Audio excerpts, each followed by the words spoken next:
السلام علیکم جی۔ آپ نے پشاور کا جلسہ تو سن لیا ہوگا، اور اس کے بعد جناب D G I S P R صاحب جو ہیں ان کی پریس کانفرنس بھی سن لی ہوگی۔ اور اس دوران جو اہم ڈیولپمنٹ ہوئی ہیں وہ یہ ہوئی ہیں کہ عمران خان صاحب کو مل کے سمجھایا گیا ہے، جس طرح ان کو کسی نے کہا تھا نا کہ بہیو، ٹھیک ہے، لائک اے اسٹیٹس مین، ہیں، بہیو، ٹھیک ہے، اسی طرح انہیں بتایا گیا کہ جناب بہیو۔ تو پھر پشاور کے جلسے میں نام نہیں لیا جی انہوں نے کسی کا، سمجھ گئے نا آپ؟ ہاں جی۔ حالانکہ نواز شریف نے تو نام لے لیا تھا نا جی کسی دور کے اندر، لیکن انہوں نے وہاں پہ نام نہیں لیا، وہ انہی کے بعد نہیں تھے بخارنا یار مہاتما، نہ لے نہ نام اب۔ تو مل کے جب ان کو سمجھایا گیا تو وہ سمجھ گئے ہیں جی۔ اب انہوں نے اپنا رخ جو ہے وہ عدلیہ کی طرف رکھا ہے، اور بائی دا وے جو عدلیہ نے فیصلہ دیا ہے اس کی ڈیٹیل ججمنٹ ابھی آنی ہے جناب عمران خان صاحب، اس کی ڈیٹیل ججمنٹ ابھی آنی ہے۔ اور اسلام آباد ہائی کورٹ میں سے تو آپ کو وہ فیصلے کی نوید مل گئی ہوگی کہ انہوں نے پی ٹی آئی کی وہ درخواست مسترد کر دی ہے، اور الیکشن کمیشن آف پاکستان کو کہا ہے کہ 1 مہینے کے اندر اندر یہ جو فورن فنڈنگ کیس ہے اس کا فیصلہ سنا دیں، ٹھیک ہے۔ اور ظاہر ہے اس کے خلاف آپ سپریم کورٹ بھی نہیں جا سکتے، بھائی فورن فنڈنگ کیس کا فیصلہ آ رہا ہے تو کیوں آپ رکوانا چاہ رہے ہیں؟ آپ اس کے خلاف اپیل میں آ جائیے گا۔ اور فورن فنڈنگ کیس کے فیصلے کے خلاف جو میرا علم کہتا ہے، اب جو سعید چودھری صاحب ہمارے دوست ہیں، وہ قانون کے ماہر ہیں، وہ یہ بتا سکتے ہیں کہ الیکشن کمیشن آف پاکستان کے فیصلے کے خلاف اپیل جو ہوتی ہے، یا اس فیصلے کے خلاف جو اپیل ہے وہ تو سپریم کورٹ میں لائے کرے گی۔ اب دیکھیے الیکشن کمیشن آف پاکستان جو ہے، مطلب کہ یہ اگر یہ ہوتا ہے تو میرا مطلب ہے کہ پھر تو پوری کی پوری دیکھیں، اگر الیکشن فورن فنڈنگ کیس ثابت ہو جاتی ہے، جو کہ اپنے بابر صاحب جو ہے وہ کہتے ہیں کہ ثابت ہے، ٹھیک ہے، تو اوپن اینڈ شٹ کیس ہے نا، تو اس کے بعد کیا ہوگا؟ اس کے بعد یہ ہوگا پی ٹی آئی پہ ایز اے پارٹی پابندی، ٹھیک ہے، اور پی ٹی آئی کے عہدے داروں پہ سیاست میں حصہ لینے پہ پابندی۔ اب یہ پتہ نہیں یہ پابندی تا حیات ہے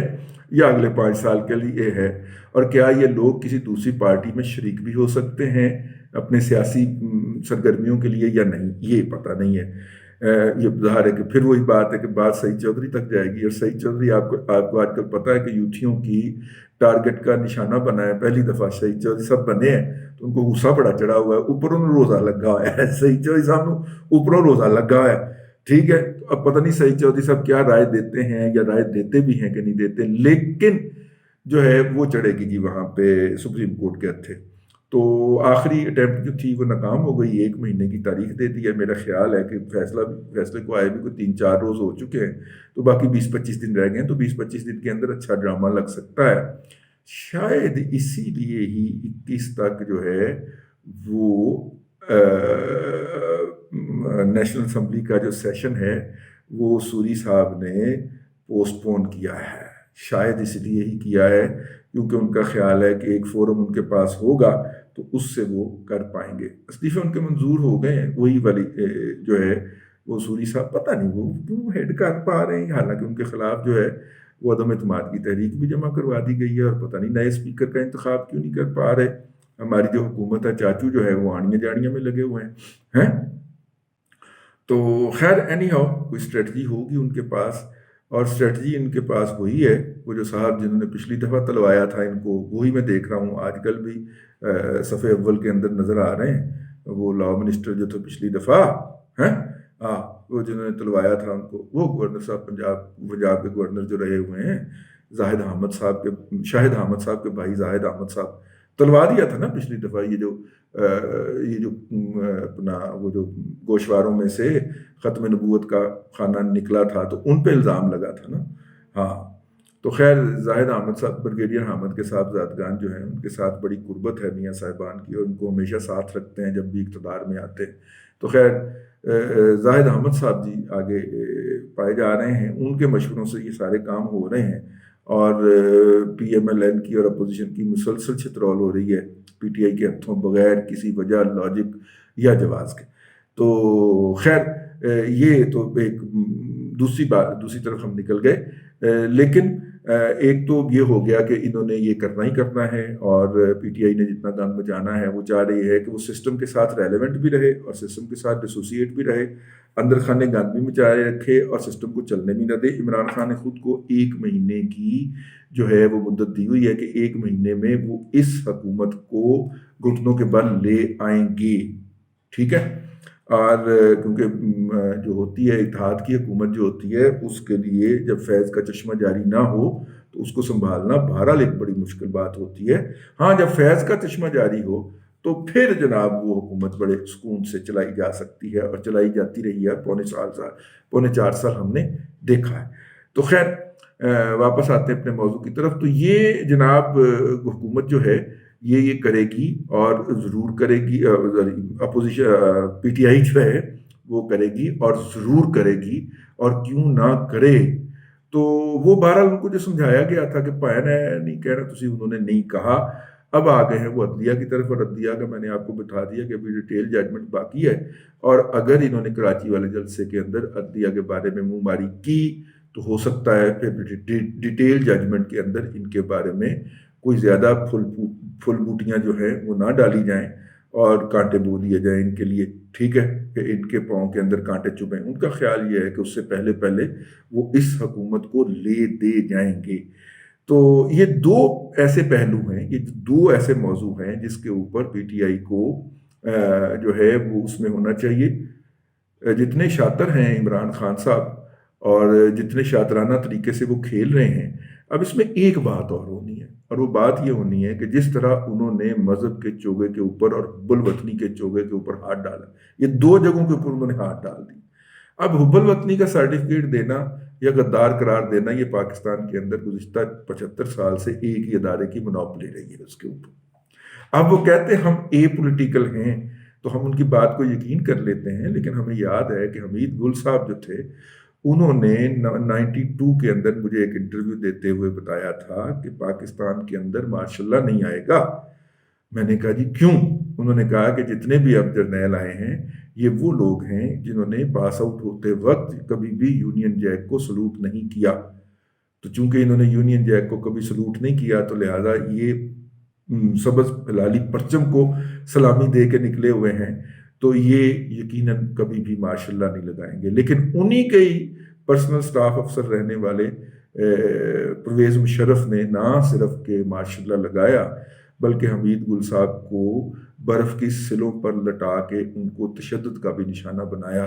لیکن بہرحال اب انہوں نے یہ بات کہی تھی، اس طرح کی بات ہی اب کہی گئی ہے کہ اب اس ملک میں ماشاء اللہ نشتہ ماشاء اللہ نہیں آئے گا۔ تو مجھے وہ حمید گل صاحب اپنی بات کے حوالے سے یاد آ گئے۔ تو خیر تاریخ جو ہے وہ گزر جاتی ہے جی، ہیں باتیں یاد رہ جاتی ہیں، بندے گزر جاتے ہیں۔ تو میں نے کہا کہ یہ دونوں چیزوں کو آپس میں کر دیا جائے۔ اگرچہ وہ 90 سے لے کے 2000 تک تو وہ کام نہیں ہوا جو حمید گل صاحب نے کہا تھا، لیکن پھر ہو گیا نا، ہے 99 میں جا کے ہو گیا، 7 سال کے بعد ہو گیا وہ کام۔ تو اینی ہاؤ اللہ نہ کرے کہ آج سے 7 سال کے بعد پھر ہم بیٹھے آپ کے سامنے یہ ولاگ کر رہے ہوں، پتہ نہیں ہم زندہ بھی ہوں کہ نہ ہوں، لیکن ہم یہ ولاگ کر رہے ہوں آپ کے سامنے اور آپ کو یاد دلا رہے ہوں کہ اب یہ لو دوجی والی قوم حالات ہو گئے۔ تو اللہ نہ کرے جی، اب ہمیں آگے بڑھنا ہے، کیونکہ ہم نے دیکھ لیا ہے کہ جتنے بھی ہائیبرڈ تجربات ہوئے ہیں اس ملک کے اندر، بنیادی جمہوریتوں سے لے کے اور لمیٹڈ جمہوریت اور اسلامی جمہوریت، خیر میں کہہ رہا تھا کہ ایک تو انہوں نے حب الوطنی والے کے اوپر ہاتھ ڈال دیا کہ وہ جو 28% ووٹ پی ٹی آئی کو جو ملے ہیں گزشتہ الیکشن کے اندر، صرف وہی حب الوطن ہے اور وہی مسلمان ہیں، کیونکہ ایک ان کے فالورز نے تو ان کے اوپر کفر کا فتویٰ بھی لگا دیا، تو وہی سب ہیں، باقی تو سارے جو ہیں وہ کچھ نہیں بیچتے۔ تو مطلب اگر ہم دیکھیں تو ہمارے ہاں مطلب 1.25 کروڑ لوگ تقریباً نکلتے ہیں کاسٹ کیے گئے ووٹوں میں سے، 1.5 کروڑ لوگ جو کہ حب الوطن بھی ہیں اور مسلمان بھی ہیں، پھر ان کی فیملیز لگا لیں،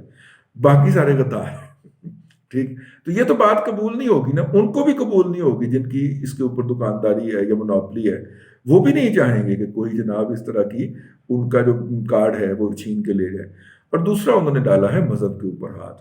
اور مذہب کے اوپر ہاتھ ڈالنا نہیں چاہیے تھا عمران خان صاحب کو، وہ تو بڑے ہی نازک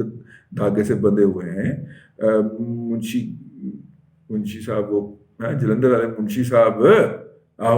منشی گوہر صاحب جو ہیں وہ تو بڑا نازک دھاگا ہے عمران خان صاحب، آپ کو اس طرح کی سینسٹیوٹی کے اوپر ہاتھ نہیں ڈالنا چاہیے گا۔ اس کے رد عمل کے اندر کسی ایک مولوی صاحب کی، کسی ایک ساجد میر کی پریس کانفرنس ہی کافی ہے آپ کے لیے، تو ٹھیک ہے۔ تو پھر آپ بیرون ملک جاتے پھریں گے تو اتنے وہ بیٹھا ہوا ہے یار نقوی، وہ آپ کو لے کے سیدھا امریکہ ٹوٹ جائے گا جیل کے اندر۔ تو بہت ہی خوفناک کھیل رہے ہیں۔ میری ہمدردیاں تو نہیں ہیں اب ان کے ساتھ،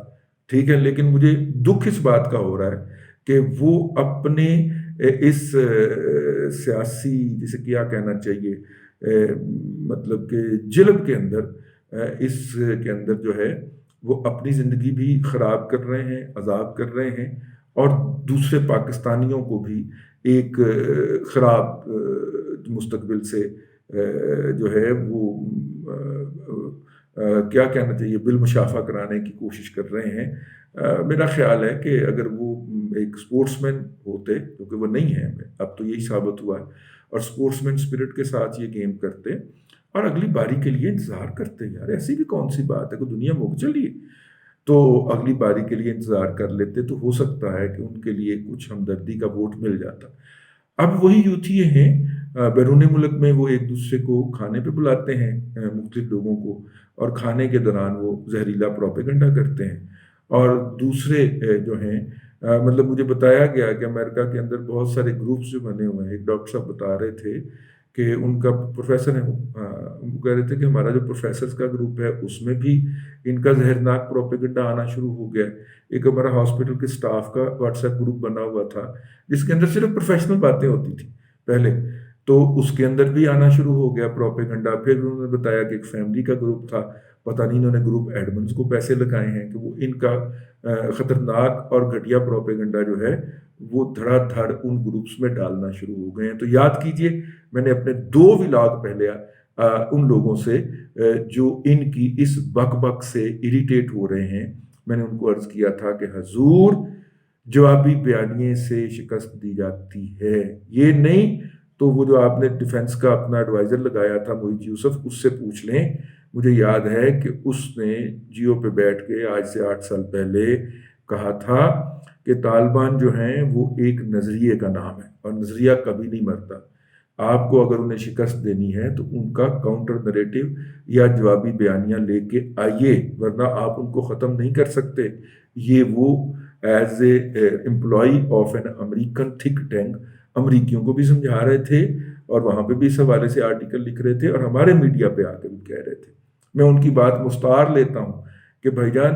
یوتھیالوجی جو ہے یا یوتھیاپا جو ہے وہ ایک نظریہ بن گیا ہے،